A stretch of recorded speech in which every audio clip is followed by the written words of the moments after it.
Previously మనం structure అంటే ఏంటో చూసాం, ఒక ప్రోగ్రామ్ కూడా ఎగ్జిక్యూట్ చేసి చూసాం. So structure in memory. So మెమొరీలో స్ట్రక్చర్ ఎలా ఉంటుంది? సో డిఫరెంట్ డాటా టైప్స్ అని చెప్పాను. మనం డిఫరెంట్ డాటా టైప్స్ యొక్క వాల్యూస్ కలెక్షన్ అయి ఉంటుంది స్ట్రక్చర్లో. సో ఎలా మరి? సో చూడండి, ఇప్పుడు నేనేం చేశాను, స్ట్రక్ట్ స్టూడెంట్ మనం ఆల్రెడీ ఏం చేశాను, నేము, రూల్ నెంబరు, CGPA ప్రీవియస్లీ మనం చూసింది. సో ఏం చేశాను, ఇప్పుడు నేమ్, దీని అడ్రస్ ఎంత 2000, కానీ క్యార్ ఎంత 1 బైట్ కాబట్టి క్యార్ అనేది ఎంత స్టోర్ చేసుకుంటుంది 1 బైట్. సో నేను సైజ్ ఎంత ఇచ్చాను 100 ఇచ్చాను. సో 100 కాబట్టి 2000 to 2100 వరకు ఉంటుంది.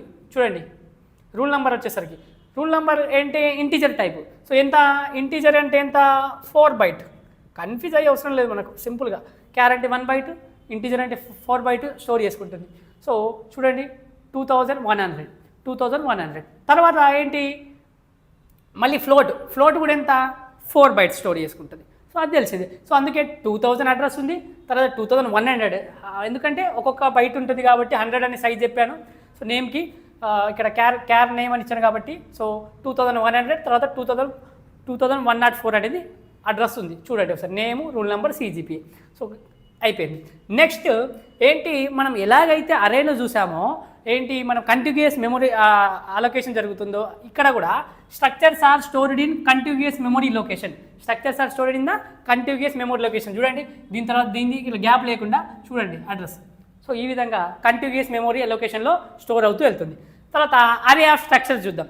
సో అరే అంటే ఏంటో చూస్తాం కాబట్టి అరే ఆఫ్ స్ట్రక్చర్ చూద్దాం. అరేలో మనం అరేని తీసుకొని దానిలో స్ట్రక్చర్ ఎలా ఇది చేస్తున్నాం అనేది చూడాలి ఇప్పుడు. సో నేనేం చేశాను, struct student CSE, ECE, IT మనకు తెలుసు బీటెక్లో బ్రాంచెస్ ఉంటాయి. సో నేను CSEలో 100 తీసుకున్నాను సైజు. తర్వాత స్ట్రక్ట్ స్టూడెంట్ ECEలో 100, తర్వాత స్ట్రక్ట్ స్టూడెంట్ IT 100. తర్వాత ఏం చేశాను, యాక్సెస్ చేస్తున్నాను. నేను ఎలా యాక్సెస్ చేస్తున్నాను, IT నాకేంటి ఇండెక్స్ 0ది. So index 0 dot rule number equal to 100 తీసుకున్నాను. నేను రూల్ నెంబర్ ఎంత అయితే అంత. తర్వాత IT ఇండెక్స్ 0 డాట్ CGPA 8.0 అని తీసుకున్నాను. సో ఈ విధంగా యాక్సెస్ చేస్తున్నాను.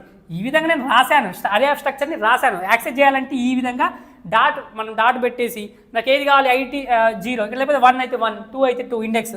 సో అక్కడ 100 ఉంది సైజు. సో నువ్వు ఏం చెప్పాను, మనం అరే అయితే ఇండెక్స్ ఎంత 0 నుంచి స్టార్ట్ అవుతుంది, 0 నుంచి n-1 వరకు ఉంటుంది అని చెప్పాము మనం. సో 0 నుంచి అయితే స్టార్ట్ అవుతుందని చెప్పాను లేదు, సైజు ఒకవేళ n ఉంటే n-1 వరకు ఉంటుంది అది. సో ఈ విధంగా అయిపోయింది. సో ఇప్పుడు మనం ఏం చూద్దాం, ప్రోగ్రామ్ చూద్దాం. దీనిపైన కూడా సింపుల్ అదే విధంగా ప్రోగ్రాము.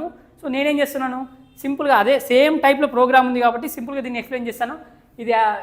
ఇదేంటి హెడర్ ఫైల్స్, స్ట్రింగ్ ఎందుకు రాశాను, ఇక్కడ strcpy ఉంది కాబట్టి రాశాను. ప్రీవియస్లీ ఇది ఎక్స్ప్లెయిన్ చేశాను కాబట్టి కొద్దిగా స్పీడ్ వెళ్తున్నాను.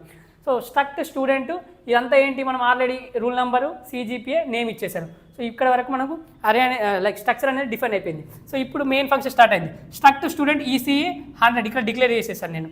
సో ఇప్పుడు ECEలో నాకు ఏం కావాలి, రూల్ నెంబర్ కావాలి ఇండెక్స్ 0 యొక్క. సో చూడండి dot rule number 100, ECE 0 dot అదే CGPA 8.0 అని రాశాను. సో ఈ విధంగా నువ్వు ఇలా యాక్సెస్ చేస్తున్నావు. ఓకే, మెంబర్స్ యాక్సెస్ చేసుకోవచ్చు డిక్లేర్ చేసిన తర్వాత. స్ట్రింగ్ ఏంటి, పృథ్వీ అనేది దీంట్లో నేమ్ అనేది ECE అరే ఇండెక్స్ 0లో మనకు నేమ్ అనేది పృథ్వీ అనేది కాపీ కావాలి కాబట్టి strcpy అని యూజ్ చేశాను. printf నేమ్ పర్సెంటైల్ వేసేందుకు స్ట్రింగ్ కాబట్టి ఫార్మాట్ స్పెసిఫైర్, స్లాష్ అని ఎందుకోసం రాస్తున్నాను నేను, న్యూ లైన్ కోసం. సో ECE అరే ఎంత 0 ఇండెక్స్ డాట్ నేమ్ రాశాను. సో ఈ విధంగా రిటర్న్ 0 ప్రోగ్రామ్ అయిపోయింది. ఈ విధంగా సింపుల్ ప్రోగ్రామ్ని మీరు కూడా ఎగ్జిక్యూటివ్ చూడాలి. ఎందుకు సింపుల్ అంటున్నారంటే ఆల్రెడీ ఇది అయితే పోయిన లాస్ట్ ప్రీవియస్ ప్రోగ్రామ్లో చూసాం. ఇదేమో డైరెక్ట్ ఏంటి, స్ట్రక్ట్ స్టూడెంట్ ECE 100 రాసిన తర్వాత దాన్ని యాక్సెస్ చేస్తున్నాను నేను. నాకు కావాల్సింది ఏంటి, ఇండెక్స్ 0ది కావాలి, లేకపోతే ఇండెక్స్ 1 అయితే మీరు 1 అండి. సో ఈ విధంగా నేను యాక్సెస్ చేస్తున్నాను. సో నాకు దీని యొక్క రూల్ నెంబరు, దీని యొక్క CGPA, ఇతని యొక్క పేరు నేను యాక్సెస్ చేద్దాం కూడా. సో నేను ఇంకా printf ఇంకా 2 రాయలేదు జస్ట్.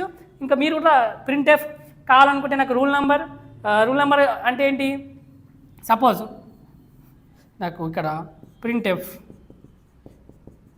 సో నాకు కావాలి ఏంటి, రూల్ నెంబర్ కావాలి కాబట్టి సో నేనేం చేస్తాను, %d ఇలా రాసి ECE ఈ విధంగా రాస్తే నాకు రూల్ నెంబర్ వస్తుంది.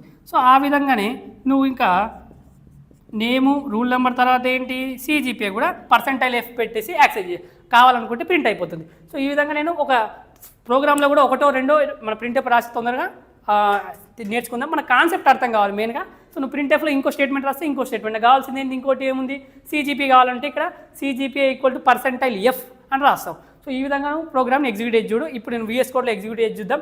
సో హెడర్ ఫైల్స్ అయితే రాసేయండి.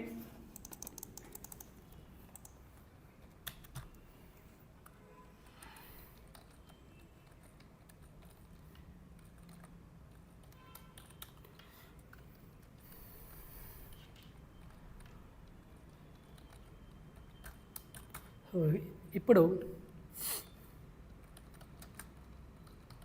స్ట్రక్ట్ స్టూడెంట్ అని ఇస్తున్నాను నేను ఇక్కడ. ప్రీవియస్లీ మనం యాస్టీస్గా చేసాము. ఇది రూల్ నెంబర్ మన అంటే 3 డిఫరెంట్ డాటా టైప్స్ చూస్తుండ్రా, 3 డిఫరెంట్ డాటా టైప్స్. నేను ఇక్కడ మీరు గమనించాల్సింది స్ట్రక్చర్లో 3 డాటా టైప్స్ అన్నీ డిఫరెంట్గా ఉన్నాయి మన కలెక్షన్. సో క్యార్ నేమ్ అనేది, తర్వాత ఏంటి 100, సైజు 100 తీసుకున్నాను నేను. సో ఇప్పుడు ఇక్కడ సెమీకాలన్ అనేది పెట్టాలి. తర్వాత ఏం చేస్తాం, మనం మెయిన్ రాస్తాను నేను. మెయిన్ కర్లీ బ్రేసెస్ ఓపెన్ చేయండి. సో ఇప్పుడు ఏంటి struct student ECE 100. Okay. So ఇప్పుడు ఏంటి సెమీకాలన్. తర్వాత ఏంటి ECE నాకు ఇండెక్స్ 0 యొక్క ఒక పర్సన్ యొక్క రూల్ నెంబర్ కావాలి, యాక్సెస్ చేస్తున్నాను. దానికోసం నేనేంటి ఒక 100 ఇచ్చాను. ఓకే. తర్వాత ఏం చేస్తున్నాను, ECE మీరు 100 ఇస్తే కన్ఫ్యూజ్ అవుతారు, ఇక్కడ 100 సైజ్ ఉంది అది ఇదని. సో ఇక్కడ మనం ఏం చేద్దాం, ఒక 1400 ఇచ్చేద్దాం. తర్వాత ECE ఇండెక్స్ 0 డాట్ నేనేం చేస్తున్నాను ఇక్కడ CGPA ఎంత, ఒక 8.0 వచ్చినాయి అనుకుందాం. సో తర్వాత ECE అరే 0 మనకు. సో ఇక్కడ 0 రాయండి, O రాశాను అందుకు. Okay.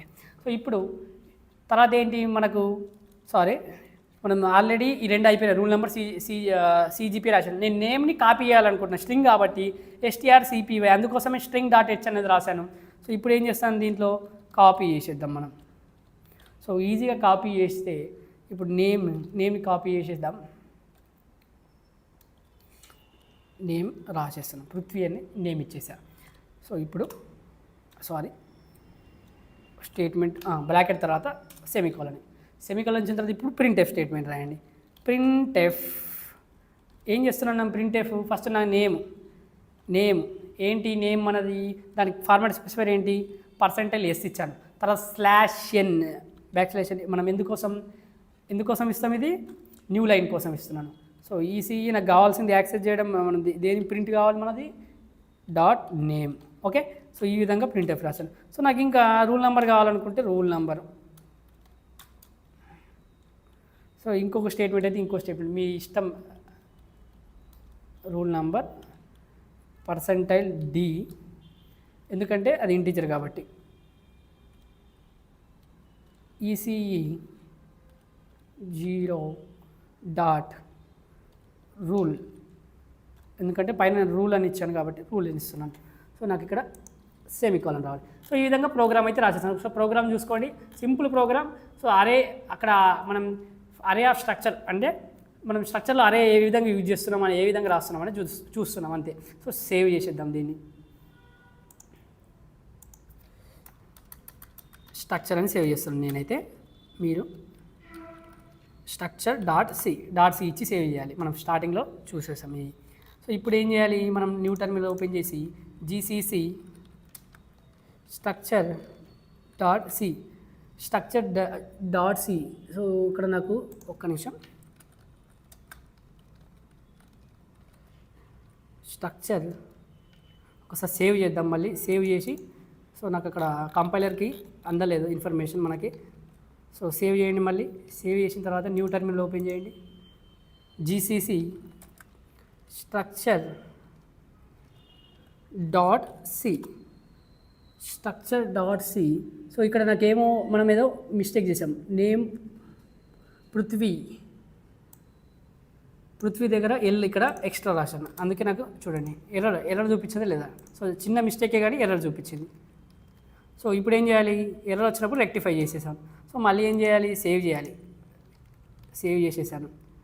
So GCC typing mistakes మనకు కామన్. సో మీరు కూడా టైపింగ్ మిస్టేక్ అయినప్పుడు దాన్ని రెక్టిఫై చేసుకుంటే ఎర్రర్లో మనకు చూపిస్తుంది. ఎర్రర్స్ గుర్తించడం కూడా కావాలి.